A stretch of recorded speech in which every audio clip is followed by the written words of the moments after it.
Ang librong ito ay tungkol sa pagbasag ng excuse culture at pagyakap sa disiplina bilang lifestyle.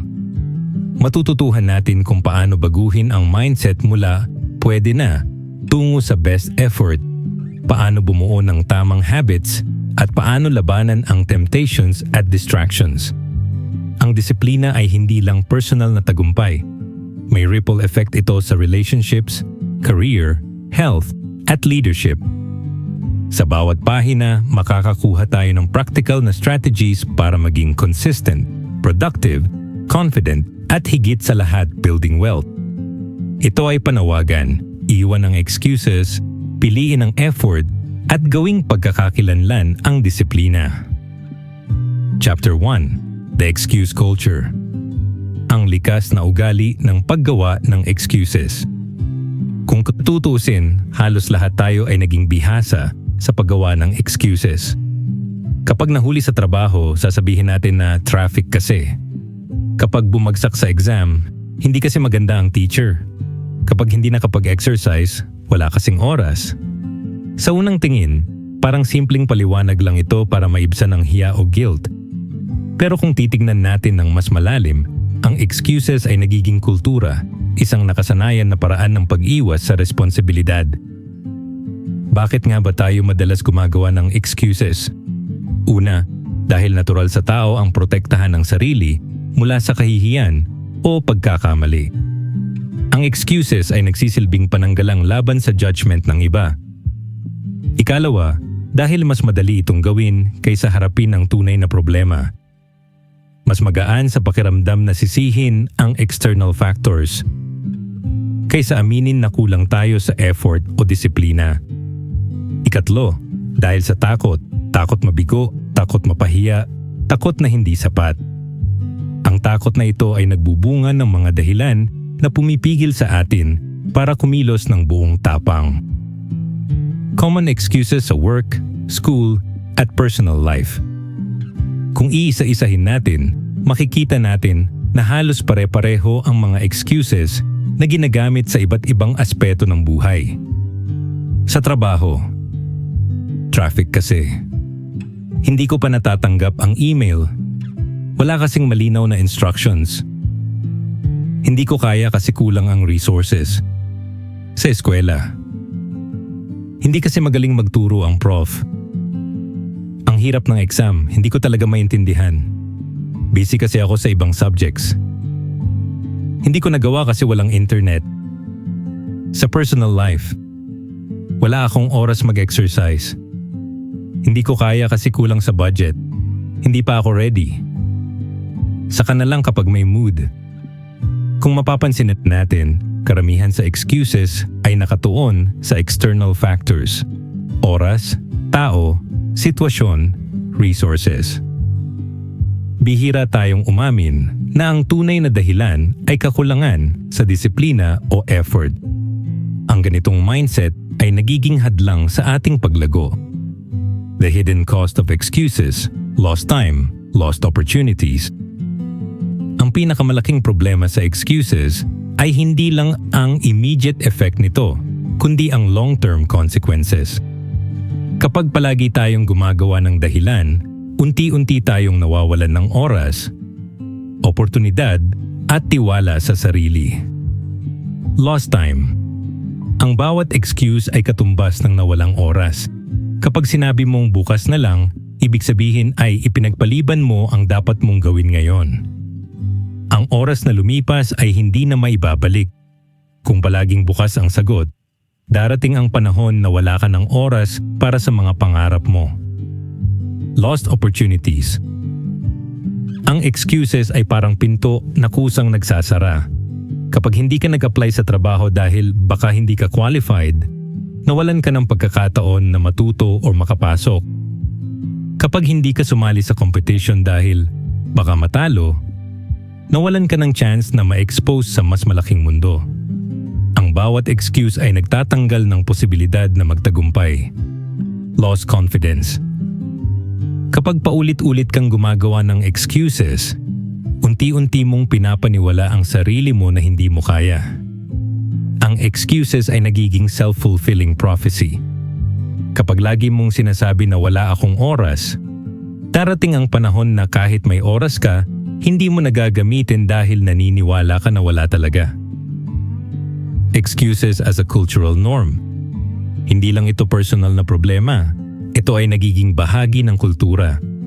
Sa Pilipinas, madalas nating marinig ang Filipino time, isang euphemism para sa pagiging late. Sa halip na ituring na mali, nagiging accepted norm na siya. Kapag may meeting at dumating ng 30 minuto late, sasabihin lang na traffic kasi at matatanggap na ng lahat. Ang ganitong kultura ay nagpapalakas sa excuse mentality. Sa eskwela, may mga estudyanteng sanay na sa pwede na mentality. Basta makapasa, okay na. Hindi na kailangan ng best effort. Ang ganitong mindset ay nagiging ugali hanggang sa pagtatrabaho, kung saan ang pwede na ay nagiging pamantayan ng output. Ang resulta, mabagal ang progreso, mababa ang kalidad, at kulang sa innovation. Psychological comfort versus real growth. Ang excuses ay nagbibigay ng psychological comfort. Kapag sinabi mong hindi ko kaya kasi kulang sa resources, parang nabawasan ang guilt. Pero ang comfort na ito ay temporary. Ang tunay na growth ay nangyayari kapag hinarap mo ang problema at gumawa ng paraan. Ang excuses ay parang painkiller. Pansamantalang nawawala ang sakit, pero hindi nito nilulutas ang ugat ng problema. Kung gusto nating magtagumpay, kailangan nating iwan ang comfort ng excuses at yakapin ang discomfort ng effort. Ang discomfort na ito ang magtutulak sa atin para mag-improve, matuto, at magtagumpay. Excuses versus discipline. Kung ikukumpara natin, ang excuses ay kabaligtaran ng discipline. Ang discipline ay paggawa ng tama kahit mahirap, kahit walang mood, kahit walang external push. Ang excuses ay pag-iwas sa tama dahil mahirap, dahil walang mood, dahil walang external push. Ang dalawang ito ay hindi pwedeng magsabay. Kapag pinili mo ang excuses, tinatalikuran mo ang discipline. Kapag pinili mo ang discipline, tinatalikuran mo ang excuses. Breaking the excuse cycle. Paano natin mababasag ang cycle ng excuses? Una, kailangan nating maging aware. Kapag nahuli ka sa trabaho at sinabi mong traffic kasi, tanungin mo ang sarili mo. Totoo bang traffic ang dahilan o hindi ka lang nagplano ng maaga? Ikalawa, kailangan nating maging accountable.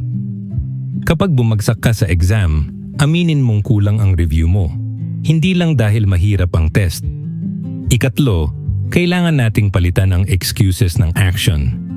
Kapag sinabi mong wala akong oras mag-exercise, subukan mong gumising ng 30 minuto mas maaga. Ang bawat excuse ay pwedeng palitan ng konkretong solusyon. The first step toward discipline. Ang pagtigil sa excuses ay unang hakbang tungo sa disiplina. Hindi mo agad kailangan maging perfect. Ang kailangan lang ay aminin na may excuses ka at piliin na huwag na itong ulitin. Kapag natutunan mong harapin ang problema ng walang dahilan, unti-unti kang nagiging mas disiplinado. Ang disiplina ay hindi nagsisimula sa malalaking bagay. Nagsisimula ito sa simpleng decision na huwag mag-excuse. Reflection. Kung babalikan natin ang buhay natin, makikita natin na marami na tayong nawalang oras at oportunidad dahil sa excuses. Pero hindi pa huli ang lahat. Ang bawat araw ay bagong pagkakataon para piliin ang disiplina kaysa dahilan. Ang bawat oras ay pwedeng maging simula ng pagbabago. Ang tanong, pipiliin ba natin ang excuses o pipiliin natin ang disiplina? Chapter 2, Mindset Reset. From pwede na to best effort. Isa sa pinakamalaking hadlang sa pag-unlad natin ay ang tinatawag na pwede na mentality. Kapag sinabi nating pwede na, ibig sabihin ay sapat na ang minimum effort. Basta makapasa, basta matapos, basta masubmit, kahit hindi excellent, okay na. Sa unang tingin, parang practical ito. bakit magpapagod kung sapat na ang konti? Pero kung titignan natin ng mas malalim, ang pwede na ay nagiging ugat ng mediocrity. Ang mindset na ito ay nakaugat sa kultura ng convenience. Mas gusto natin ang madali kaysa mahirap, ang mabilis kaysa masinsinan. Kapag may project, madalas nating isipin, basta matapos, kahit hindi perfect. Kapag may exam, basta makapasa kahit hindi top score. Kapag may trabaho, basta ma-deliver kahit hindi polished. Ang ganitong mindset ay nagiging normal, pero ito rin ang pumipigil sa atin para maabot ang full potential natin. Kung gusto nating magtagumpay, kailangan nating palitan ang pwede na ng best effort. Ang best effort ay hindi nangangahulugang perfect palagi, kundi pagbibigay ng lahat ng kaya natin sa bawat pagkakataon. Kapag nagbigay tayo ng best effort, kahit hindi perfect ang resulta, alam natin na wala tayong tinipid. Ang mindset na ito ang magdadala sa atin mula sa ordinaryo tungo sa extraordinaryo. Importance of self-awareness and accountability. Ang unang hakbang sa mindset reset ay self-awareness. Kailangan nating kilalanin ang sarili natin, ang strengths, weaknesses, ugali at tendencies. Kapag hindi natin alam kung saan tayo madalas mag-excuse o magtipid ng effort, hindi natin ito mababago. Self-awareness ang nagsisilbing salamin. Ipinapakita nito kung sino talaga tayo, hindi kung sino ang gusto nating ipakita. Halimbawa, kung napapansin mong palagi mong sinasabi na wala akong oras, kailangan mong tanungin ang sarili mo. Totoo bang wala kang oras? O hindi mo lang binibigyan ng priority ang bagay na iyon? Kung lagi mong sinasabi na hindi ko kaya, tanungin mo, hindi mo ba talaga kaya o hindi mo lang sinusubukan? Ang ganitong klase ng self-reflection ay mahalaga para makita natin kung saan nag-uugat ang excuses natin. Kasunod ng self-awareness ay accountability. Ang accountability ay ang kakayahang tumayo sa harap ng resulta ng actions natin, maganda man o hindi. Kapag nagkamali tayo, hindi natin isisisi sa iba. Kapag pumalpak ang project, hindi natin ituturo sa boss, sa team, o sa situation. Sasabihin natin, kulang ang effort ko kaya ganito ang resulta. Ang accountability ay hindi madali, pero ito ang susi para matuto at mag-improve. Kapag may accountability, natututo tayong tanggapin ang consequences ng choices natin. Hindi na tayo umaasa sa excuses para takpan ang pagkukulang. Sa halip, ginagamit natin ang pagkakamali bilang aral para sa susunod. Ang mindset na ito ay nagiging foundation ng disiplina. Discipline starts with small daily choices. Maraming tao ang iniisip na ang disiplina ay tungkol sa malalaking bagay. Pag-aaral ng 10 oras, pag-ehersisyo ng marathon, o pagtatrabaho ng overtime araw-araw. Pero ang totoo, ang disiplina ay nagsisimula sa maliliit na daily choices. Pagising ng maaga, kapag pinili mong bumangon sa oras, kahit gusto mo pang matulog, iyon ay disiplina. Pag-iwas sa procrastination. Kapag ginawa mo agad ang task kahit wala kang mood, iyon ay disiplina. Pagpili ng healthy food. Kapag pinili mong kumain ng gulay kaysa fast food, iyon ay disiplina.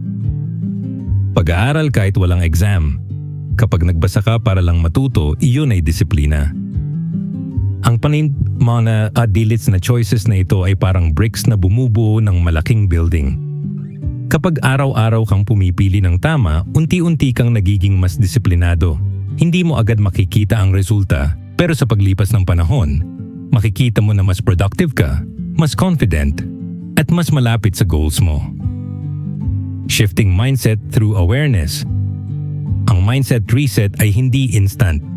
Hindi ito parang switch na pwede mong i-on at off. Ito ay proseso ng unti-unting pagbabago. Una, kailangan mong maging aware sa pwede na mentality. Kapag nahuli ka sa trabaho at sinabi mong traffic kasi, kailangan mong mapansin na excuse iyon. Kapag nag-submit ka ng project na half-baked at na sinabi mong basta matapos, kailangan mong mapansin na pwede na mentality iyon. Kapag aware ka na, pwede mo nang palitan ang narrative. Sa halip na traffic kasi, sabihin mo, hindi ako nagplano ng maaga. Sa halip na basta matapos, sabihin mo, kulang ang effort ko. Ang simpleng shift na ito ay nagbabago ng mindset mo mula sa excuses tungo sa accountability. The power of language. Mahalaga rin ang wika sa mindset reset. Ang mga salitang ginagamit natin ay may epekto sa kung paano natin nakikita ang sarili natin. Kapag palagi mong sinasabi na hindi ko kaya, unti-unti mong pinapaniwala ang sarili mo na hindi mo nga kaya. Kapag palagi mong sinasabi na wala akong oras, naniniwala kang wala ka talagang oras. Subukan mong palitan ang language mo. Mula sa hindi ko kaya tungo sa hindi ko pa kaya, pero matututo ako. Mula sa wala akong oras, tungo sa hindi ko binibigyan ng oras, pero pwede ko itong i-prioritize.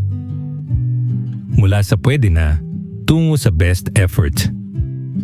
Ang simpleng pagbabago ng salita ay nagbabago ng mindset. Kapag binago mo ang paraan ng pagsasalita, binabago mo rin ang paraan ng pag-iisip. Mindset reset in practice. Isipin natin ang isang estudyante na sanay sa pwede na mentality. Kapag may exam, nagre-review lang siya ng 1 oras. Kapag may project, ginagawa niya sa huling minuto. Ang resulta, pumapasa siya pero hindi nag-e-excel. Ngayon, subukan niyang baguhin ang mindset niya.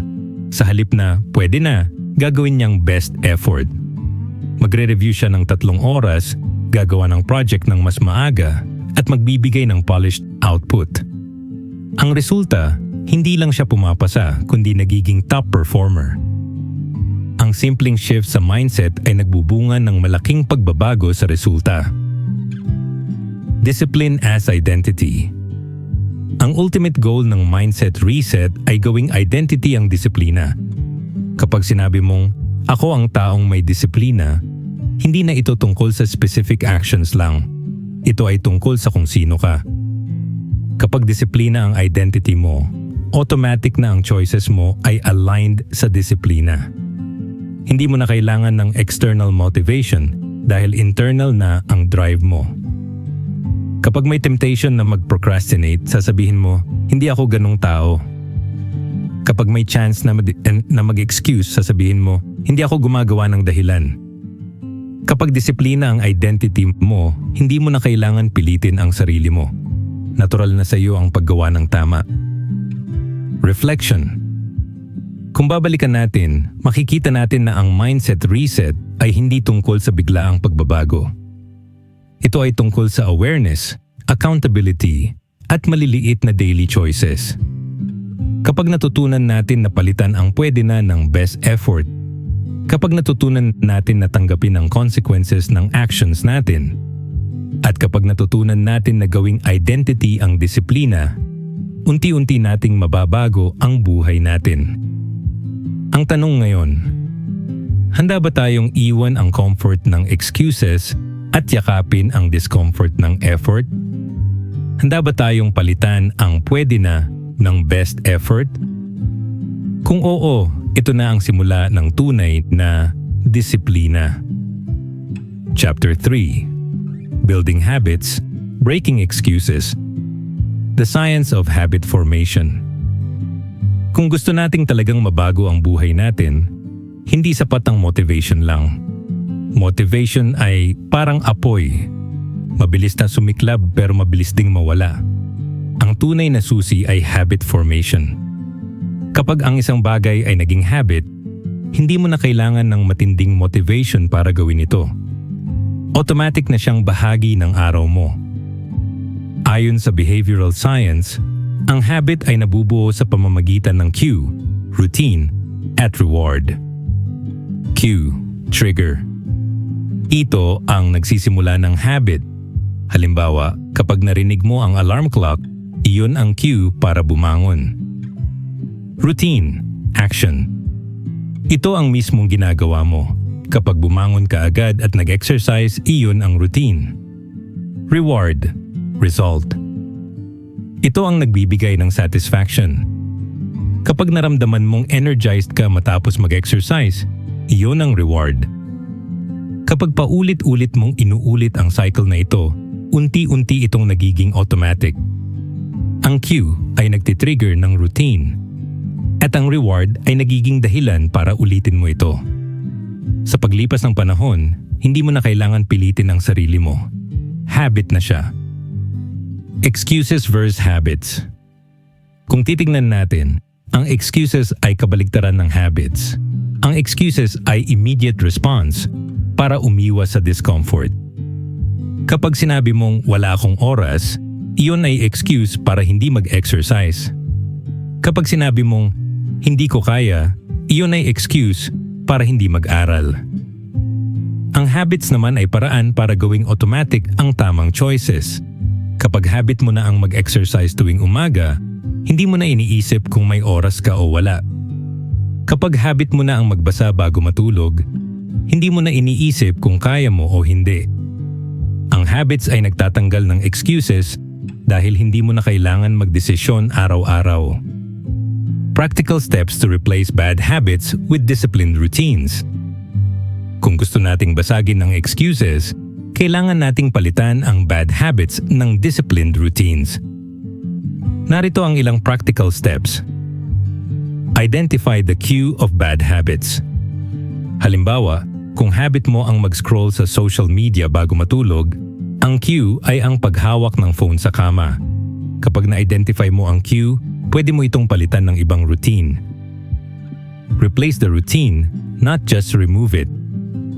Hindi sapat na alisin lang ang bad habit. Kailangan palitan ito ng good habit. Kung ang routine mo ay mag-scroll sa phone, palitan mo ito ng pagbabasa ng libro. Kung ang routine mo ay pagkain ng junk food, kapag stressed, palitan mo ito ng pag-inom ng tubig o paglalakad. Make the reward clear and immediate. Ang reward ay mahalaga para mag-stick ang habit. Kung nagbasa ka ng libro bago matulog, mararamdaman mong mas relaxed ka. Kung nag-exercise ka, mararamdaman mong energized ka. Kailangan mong i-recognize ang reward para ma-encourage kang ulitin ito. Start small. Hindi mo kailangan magbago ng lahat agad-agad. Simulan mo sa maliit na habit. Halimbawa, mag-exercise ng 10 minuto lang bawat araw. Kapag naging habit na ito, pwede mong dagdagan. Ang maliit na habit ay mas madaling i-maintain kaysa bigla ang malaking pagbabago. Track your progress. Gumamit ng journal or app para i-record ang habits mo. Kapag nakikita mo ang progress mo, mas nai-encourage kang magpatuloy. Ang tracking ay nagbibigay ng accountability at motivation. Use environment design. Ang environment ay may malaking epekto sa habits. Kung gusto mong magbasa, ilagay ang libro sa tabi ng kama. Kung gusto mong mag-exercise, ihanda ang workout clothes sa gabi. Kapag madali mong makita ang cue, mas madali mong magawa ang routine. Real-life examples of simple habit changes. Maraming tao ang nagtagumpay dahil sa simpleng habit changes. Hindi nila agad binago ang buong buhay nila. Nagsimula sila sa maliit na bagay. Halimbawa, student discipline. Isang estudyante ang sanay sa procrastination. Palagi niyang sinasabi na wala akong mood. Pero nagsimula siyang gumawa ng habit na mag-review ng 15 minuto araw-araw bago maglaro ng games. Sa una, maliit lang ang epekto. Pero sa paglipas ng buwan, naging consistent siya sa pag-aaral. Ang resulta, mas mataas ang grades niya at nawala ang excuses. Halimbawa, 2, fitness journey. Isang empleyado ang palaging nagsasabi na wala akong oras mag-exercise. Pero nagsimula siyang maglakad papunta sa bus stop imbes na sumakay agad ng tricycle. Maliit na habit lang ito pero naging routine.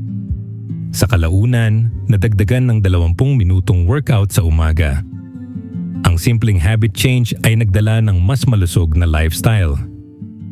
Halimbawa, 3, career growth. Isang professional ang palaging nagsasabi na hindi ko kaya mag-present.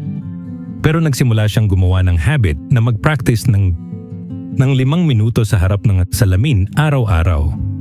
Sa una, awkward. Pero sa paglipas ng panahon, naging confident siya. Ang simpleng habit na ito ay nagbukas ng mas maraming career opportunities. Why habits beat motivation? Maraming tao ang umaasa sa motivation para magtagumpay. Pero ang motivation ay hindi reliable. Minsan mataas, minsan mababa. Kapag mataas ang motivation, productive ka. Kapag mababa, excuses ang lumalabas. Ang habits ay mas reliable kaysa motivation. Kapag habit mo na ang mag-aral, gagawin mo ito kahit wala kang motivation. Kapag habit mo na ang mag-exercise, gagawin mo ito kahit tamad ka. Ang habits ay nagbibigay ng consistency na hindi kayang ibigay ng motivation. Breaking excuses through discipline. Kapag natutunan mong gumawa ng disciplined habits, unti-unti mong mababasag ang excuses. Kapag habit mo na ang magplano ng schedule, hindi mo na sasabihing wala akong oras. Kapag habit mo na ang magbigay ng best effort, hindi mo na sasabihing pwede na. Kapag habit mo na ang maging accountable, hindi mo na sasabihing hindi ko kasalanan. Ang disiplina ay hindi tungkol sa malalaking bagay lang. Ito ay tungkol sa consistent na paggawa ng tama araw-araw. Kapag ginawa mo ito, ang excuses ay mawawala ng kusa. Reflection. Kung babalikan natin, makikita natin na ang excuses ay immediate comfort, pero long-term loss. Ang habits ay immediate effort, pero long-term gain. Kapag natutunan natin ang science ng habit formation, kapag natutunan natin ang practical steps para palitan ang bad habits ng disciplined routines, at kapag nakita natin ang real-life examples ng simpleng habit changes, makikita natin na posible ang pagbabago. Ang tanong ngayon, handa ba tayong palitan ang excuses ng habits? Handa ba tayong magsimula sa maliit na daily choices na magdadala ng malaking pagbabago? Kung oo, ito na ang simula ng tunay na disiplina. Chapter 4. Discipline in Action. Time Management Strategies. No more procrastination. Kung may isang bagay na palaging sumisira sa ating productivity, iyon ay procrastination. Lahat tayo ay nakaranas ng mamaya na lang mentality. Kapag may deadline, iniisip natin na may oras pa.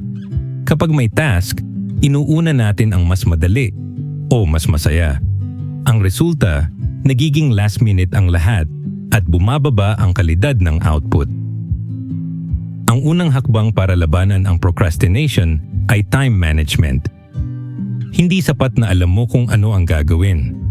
Kailangan mong planuhin kung kailan at paano mo ito gagawin. Narito ang ilang strategies. The 2-minute rule. Kung may task na kaya mong matapos sa loob ng 2 minuto, gawin mo agad. Halimbawa, mag-reply sa email o magligpit ng gamit. Ang maliliit na tasks na ito ay kapag naipon, nagiging malaking backlog. Pomodoro Technique. Gumawa ng 25 minutong focused work session tapos mag-break ng 5 minuto. Ulitin ito ng 4 na beses, tapos mag-break ng mas mahaba. Ang technique na ito ay nakakatulong para manatiling focused at hindi ma-burnout. Prioritization Matrix. Gumamit ng Eisenhower Matrix para i-classify ang tasks. Urgent and important. Important but not urgent. Urgent but not important. At neither urgent nor important. Kapag malinaw ang priorities, mas madali mong maiiwasan ang procrastination. Set clear deadlines. Kahit walang external deadline, maglagay ka ng sarili mong due date. Kapag may definite timeline, mas nagiging accountable ka. Kapag natutunan mong i-manage ang oras mo, mawawala ang excuses na wala akong oras o bukas na lang. Ang oras ay palaging nandyan. Ang tanong ay kung paano mo ito ginagamit. Consistency over motivation. Maraming tao ang umaasa sa motivation para kumilos. Kapag motivated sila, productive sila. Kapag wala silang motivation, excuses ang lumalabas. Pero kung gusto nating maging disiplinado, kailangan nating intindihin na consistency is more powerful than motivation. Ang motivation ay pabago-bago, minsan mataas, minsan mababa. Kapag umaasa ka lang sa motivation, hindi ka magiging consistent. Pero kapag disiplina ang base mo, gagawin mo ang tama kahit wala kang motivation. Isipin natin ang isang runner na nagtitrain para sa marathon. Kapag umaasa siya sa motivation, tatakbo lang siya kapag may mood. Pero kung disiplina ang base niya, tatakbo siya kahit umuulan, kahit mainit, kahit pagod. Ang consistency na ito ang magdadala sa kanya sa finish line. Sa trabaho, ganito rin. Kapag umaasa ka sa motivation, gagawin mo lang ang best effort kapag inspired ka. Pero kung disiplina ang base mo, gagawin mo ang best effort araw-araw. Ang consistency ang nagdadala ng long-term success. Tools and techniques for discipline. Kung gusto nating gawing practical ang disiplina, kailangan nating gumamit ng tools at techniques. Ang mga ito ay hindi magic, pero nakakatulong para maging structured ang efforts natin. Journaling. Ang journaling ay hindi lang tungkol sa feelings. Ito ay tungkol sa accountability. Kapag sinusulat mo ang tasks mo at progress mo, mas nagiging aware ka sa ginagawa mo. Pwede mong i-record ang daily wins at failures at gamitin ito para mag-improve. Scheduling. Gumamit ng calendar o planner para i-layout ang araw mo. Kapag may schedule ka, mas madali mong maiiwasan ang procrastination. Ang schedule ay nagsisilbing mapa na naggagabay sa iyo sa tamang direction. Tracking progress. Gumamit ng apps o spreadsheets para i-track ang progress mo. Halimbawa, kung nag-e-exercise ka, i-record ang workouts mo. Kung nag-aaral ka, i-record ang hours of study. Kapag nakikita mo ang progress mo, mas nai-encourage kang magpatuloy. Accountability partner. Maghanap ng kaibigan o mentor na magche-check sa progress mo. Kapag may ibang tao na nakakaalam ng goals mo, mas nagiging motivated ka na huwag mag-excuse. Reward system. Magbigay ng maliit na reward sa sarili mo kapag na-achieve mo ang goal. Halimbawa, kung natapos mo ang isang project, pwede kang magbigay ng treat sa sarili mo. Ang reward ay nagbibigay ng positive reinforcement. Discipline in daily life. Ang disiplina ay hindi lang para sa malalaking goals. Ito ay para sa araw-araw na buhay. Kapag natutunan mong maging disiplinado sa maliliit na bagay, mas madali mong ma-apply ito sa malalaking bagay. Sa trabaho, kapag consistent ka sa pag-deliver ng quality output, nagiging reliable ka. Ang reliability ay nagbubukas ng mas maraming opportunities. Sa eskwela, kapag consistent ka sa pag-aaral, hindi ka nagiging dependent sa last-minute cramming. Ang consistency ay nagbubunga ng mas mataas na grades at mas malalim na learning. Sa personal life, kapag consistent ka sa healthy habits, mas nagiging malusog ka. Ang consistency ay nagbubunga ng long-term health benefits. The discipline mindset. Ang disiplina ay hindi lang tungkol sa actions. Ito ay tungkol sa mindset. Kapag disiplina ang mindset mo, automatic na ang choices mo ay aligned sa tama. Hindi mo na kailangan pilitin ang sarili mo. Kapag may temptation na mag-procrastinate, sasabihin mo, hindi ako ganoong tao. Kapag may chance na mag-excuse, sasabihin mo, hindi ako gumagawa ng dahilan. Kapag disiplina ang mindset mo, hindi mo na kailangan ng external push. Internal na ang drive mo. Real-life example, the power of consistency.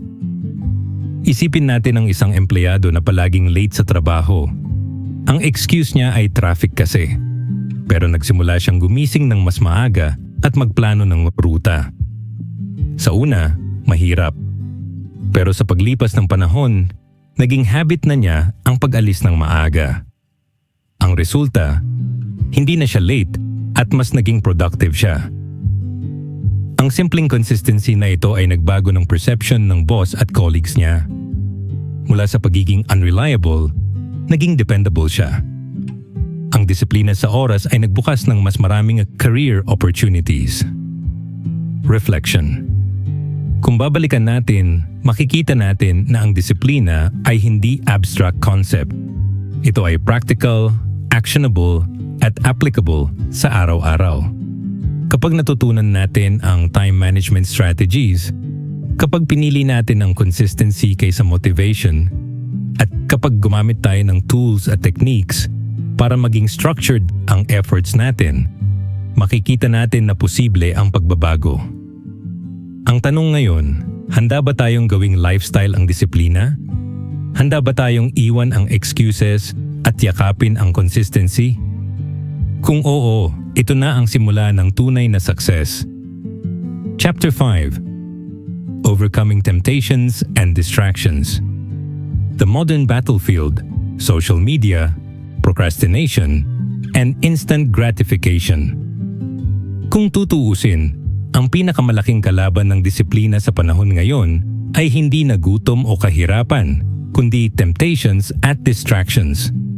Sa bawat oras na hawak natin ang ating cellphone, may tukso na agad, social media notifications, trending videos, online games, shopping apps, at kung ano-ano pa. Ang mundo ay puno ng instant gratification, mga bagay na nagbibigay ng mabilis na saya pero walang long-term value. Ang social media, halimbawa, ay parang magnet. Kapag nag-scroll ka ng isang post, hindi mo namamalayan na isang oras na ang lumipas. Ang procrastination naman ay parang trap.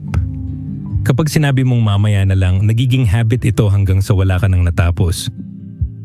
Ang instant gratification ay parang sugar rush. Mabilis kang sumaya, pero mabilis ding nawawala at iiwan ka ng guilt. Kung gusto nating maging disiplinado, kailangan nating matutong labanan ang mga tukso at distractions na ito. Hindi natin kailangang iwasan ang mundo, pero kailangan nating kontrolin ang sarili natin sa harap ng tukso. Why temptations are so powerful? Bakit nga ba napakalakas ng temptations? Una, dahil natural sa tao ang maghanap ng comfort at pleasure.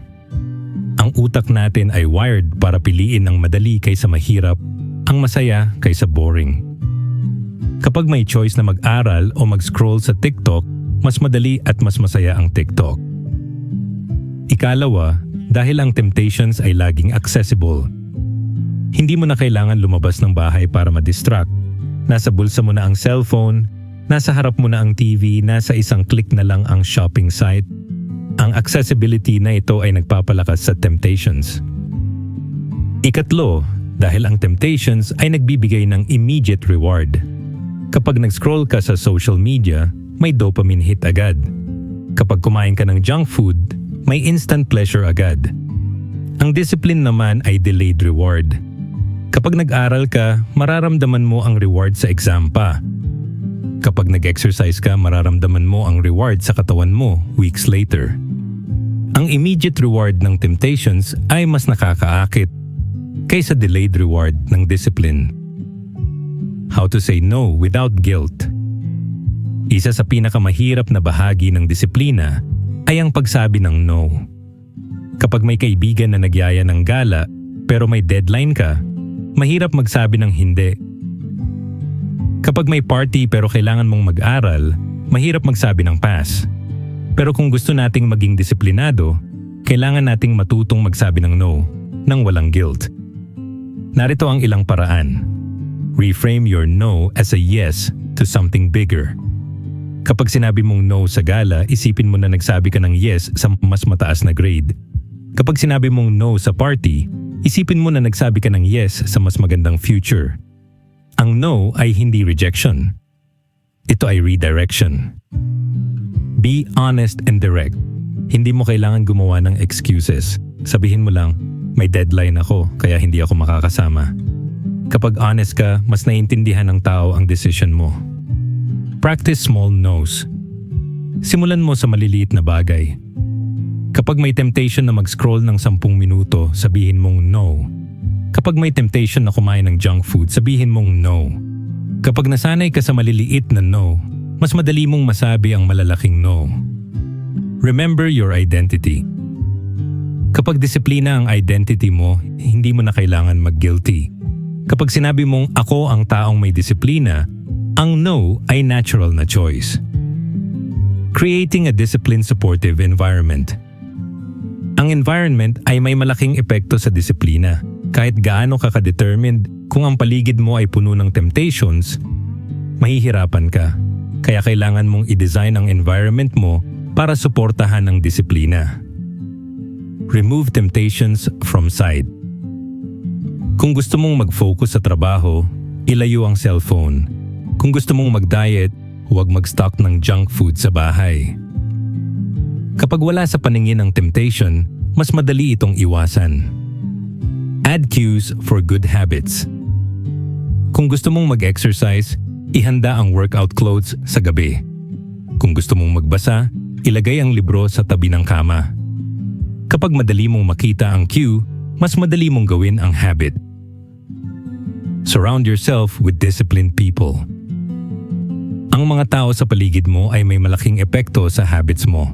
Kapag ang kaibigan mo ay mahilig mag-procrastinate, mahahawa ka. Kapag ang kaibigan mo ay disiplinado, mahahawa ka rin. Piliin mong makisalamuha sa mga taong supportive sa goals mo. Create a physical workspace for focus. Kung nag-aaral ka, mag-set up ng study corner. Kung nagtatrabaho ka, mag-set up ng work desk. Kapag may specific space para sa focus, mas madali mong maiiwasan ang distractions. Real-life examples of overcoming temptations. Student example. Isang estudyante ang palaging nagpo-procrastinate dahil sa social media, pero nagsimula siyang gumamit ng app blocker tuwing study hours. Sa una, mahirap. Pero sa paglipas ng panahon, naging habit na niya ang mag-focus. Ang resulta, mas mataas ang grades niya. Employee example. Isang empleyado ang palaging nag-o-online shopping kapag stressed. Pero nagsimula siyang palitan ang routine ng paglalakad sa labas. Ang simpleng habit change na ito ay nakatulong para mabawasan ang gastos at stress. Fitness example. Isang tao ang palaging kumakain ng junk food dahil laging nasa bahay. Pero nagsimula siyang mag-stock ng fruits at nuts. Kapag nagugutom siya, iyon ang immediate option. Ang simpleng environment design na ito ay nagdala ng mas healthy lifestyle. The long-term benefits of saying no. Kapag natutunan mong magsabi ng no sa temptations at distractions, makikita mo ang long-term benefits. Mas malaking productivity. Kapag hindi ka distracted, mas marami kang natatapos. Mas malaking confidence kapag natutunan mong kontrolin ang sarili mo, mas nagiging confident ka. Mas malaking success. Kapag consistent ka sa disiplina, mas malapit ka sa goals mo. Ang no ay hindi pagtalikod sa saya. Ito ay pagyakap sa mas malaking saya sa future. Reflection.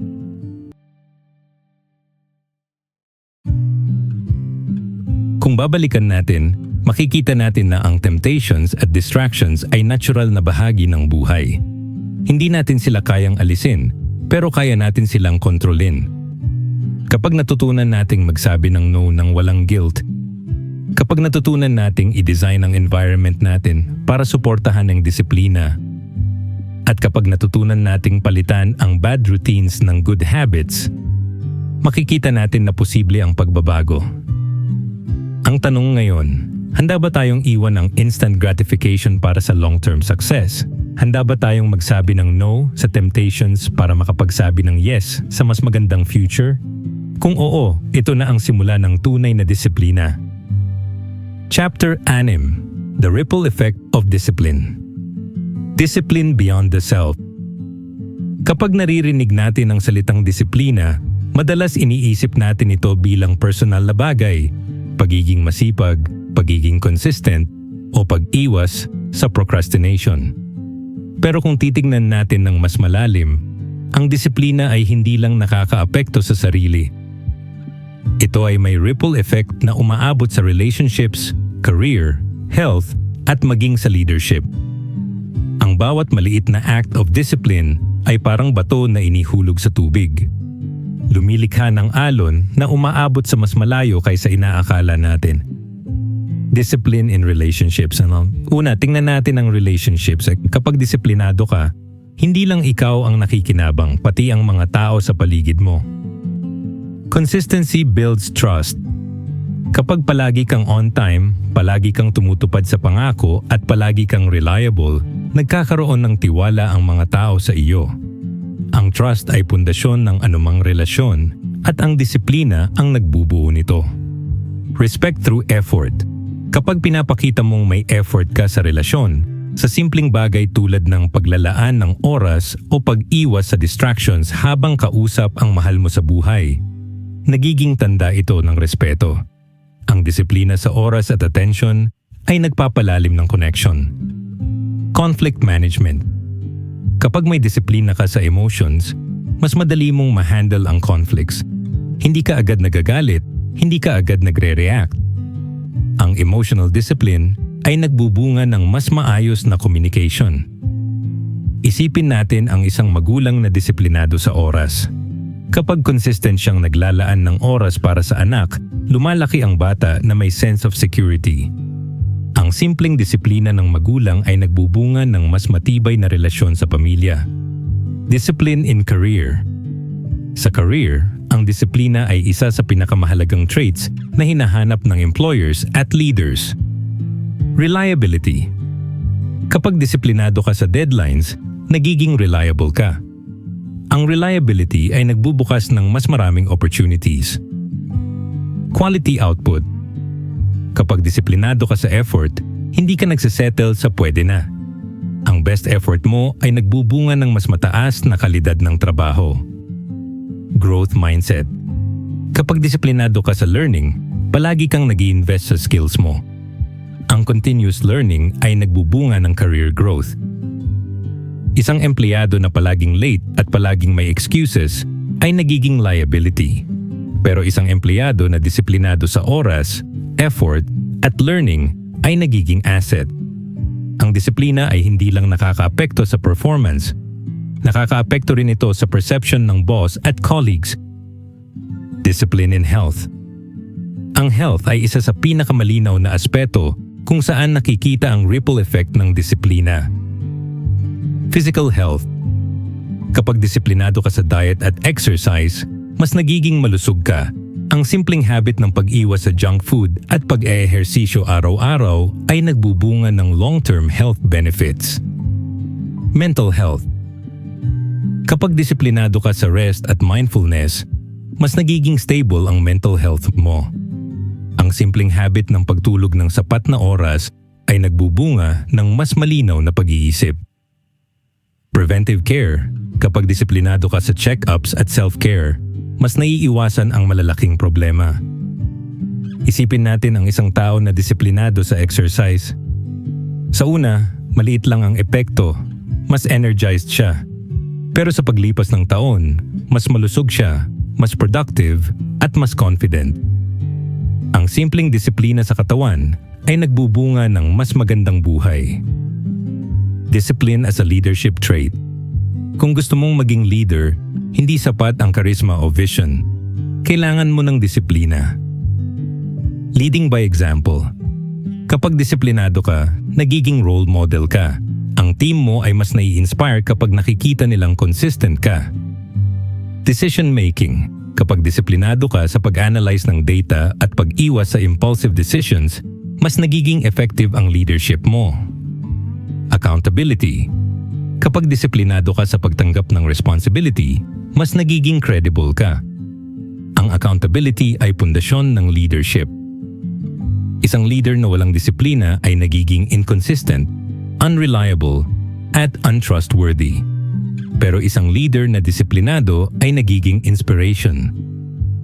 Ang disiplina ay hindi lang personal trait. Ito ay leadership trait. Inspiring stories of discipline.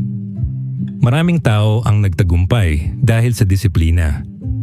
Hindi sila palaging pinakamatalino o pinakamagaling, pero sila ang pinaka-consistent. Athlete. Example.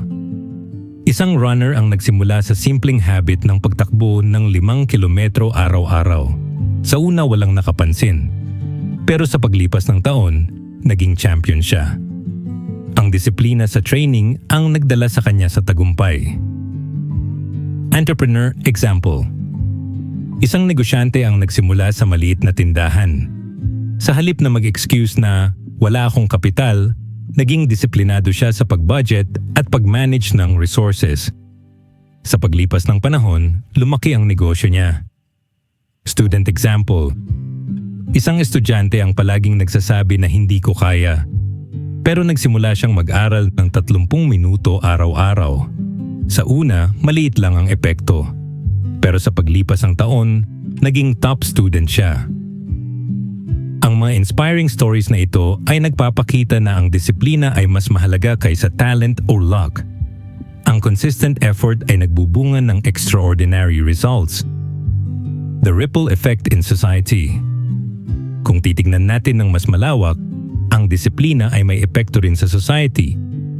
Kapag ang mga tao ay disiplinado sa traffic rules, mas nagiging maayos ang daloy ng sasakyan. Kapag ang mga tao ay disiplinado sa pagbabayad ng buwis, mas nagiging maayos ang ekonomiya. Kapag ang mga tao ay disiplinado sa environmental practices, mas nagiging sustainable ang mundo. Ang disiplina ay hindi lang personal benefit. Ito ay collective benefit. Kapag lahat tayo ay disiplinado, mas nagiging maayos ang society. Reflection. Kung babalikan natin, makikita natin na ang disiplina ay hindi lang tungkol sa sarili. Ito ay may ripple effect na umaabot sa relationships, career, health, leadership, at society. Ang bawat maliit na act of discipline ay nagbubunga ng malaking pagbabago. Kapag natutunan natin na ang disiplina ay hindi lang personal trait kundi collective force, mas naiintindihan natin ang halaga nito. Ang tanong ngayon, handa ba tayong maging disiplinado hindi lang para sa sarili kundi para sa mga tao sa paligid natin? Chapter 7, ang huling chapter. Walang excuses lifestyle. Turning discipline into identity. Ako ang taong may disiplina. Sa mga naunang kabanata, pinag-usapan natin ang excuses, mindset reset, habit formation, at kung paano natin maisasabuhay ang disiplina sa araw-araw. Ngayon, dadalhin natin ito sa pinakamahalagang yugto, ang paggawa ng disiplina bilang ating pagkakakilanlan. Kapag sinabi mong ako ang taong may disiplina, hindi na ito tungkol sa specific na actions lang. Ito ay tungkol sa kung sino ka. Ang identity ay mas malakas kaysa motivation, mas matibay kaysa habit, at mas sustainable kaysa short-term effort. Kapag disiplina ang identity mo, automatic na ang choices mo ay aligned sa tama. Hindi mo na kailangan pilitin ang sarili mo dahil natural na sa iyo ang paggawa ng tama. Isipin natin, kapag tinanong ka kung sino ka, madalas mong sagutin ng ako ay estudyante, ako ay empleyado, o ako ay magulang. Pero paano kung idagdag mo ang ako ay disiplinado? Kapag disiplina ang bahagi ng pagkatao mo, lahat ng roles mo ay nagiging mas matibay. Bilang estudyante, mas consistent ka. Bilang empleyado, mas reliable ka. Bilang magulang, mas present ka. Ang identity ng disiplina ay nagbubunga ng holistic transformation. Daily rituals, the foundation of discipline. Kung gusto nating gawing lifestyle ang disiplina, kailangan nating magkaroon ng daily rituals. Ang rituals ay hindi lang habits. Ito ay mga structured practices na nagbibigay ng rhythm sa buhay natin. Narito ang ilang halimbawa ng daily rituals na pwedeng maging foundation ng disiplina. Morning routine. Gumising sa parehong oras araw-araw. Mag-exercise kahit 10 hanggang 15 minuto at maglaan ng oras para sa reflection o journaling. Ang consistent na morning routine ay nagbibigay ng momentum para sa buong araw. Work blocks. Gumamit ng time blocking para sa trabaho. Mag-set ng specific hours para sa deep work, meetings, at breaks. Kapag structured ang oras mo, mas madali mong maiiwasan ang distractions. Evening reflection. Bago matulog, maglaan ng 10 minuto para i-review ang araw. Ano ang nagawa mo? Ano ang hindi mo nagawa? Ano ang pwede mong i-improve bukas? Ang simpleng reflection na ito ay nagbibigay ng accountability. Health rituals, maglaan ng oras para sa exercise, healthy meals, at sapat na tulog. Ang health rituals ay nagbibigay ng energy para sa disiplina sa ibang aspeto ng buhay. Learning rituals, maglaan ng kahit 20 minuto araw-araw para magbasa o matuto ng bagong bagay. Ang continuous learning ay bahagi ng disiplina.